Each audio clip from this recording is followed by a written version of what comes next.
If you've ever wondered how to full screen a video on CapCut, you're in the right place. In this quick tutorial, I'll show you exactly how to make your preview fill the entire screen so it's easier to watch, review, and edit your project. This is especially helpful when you want a bigger view of your footage, catch small details, or simply work more comfortably inside CapCut. If this video helps you out, go ahead and hit the like button and subscribe for more simple CapCut tutorials just like this.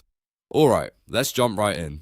First, open CapCut and make sure your project is loaded. Once you're inside the editor, look at the player window. This is the area where you watch your video play back. It's usually centered in the workspace and shows your current preview. Now, go to the bottom right corner of that player window. You'll see a full screen icon there. It looks like a small box with 4 outward facing arrows. That icon is what you need to expand your preview. Click the full screen icon once and CapCut will instantly enlarge the preview across your entire monitor. This gives you a much bigger view of your video, which makes it easier to check framing, timing, and overall visual quality. If you want to go back to the normal editor view, just press the same full screen button again or use the escape key on your keyboard, depending on how your version of CapCut behaves. That's all there is to it. So to quickly recap, open your project, find the player window, locate the full screen icon in the bottom right corner, and click it to expand your preview. It's a simple trick, but it can make a big difference when you're editing. If this tutorial helped you, don't forget to like the video, subscribe to the channel, and turn on notifications so you don't miss the next CapCut tip. Thanks for watching, and I'll see you in the next one.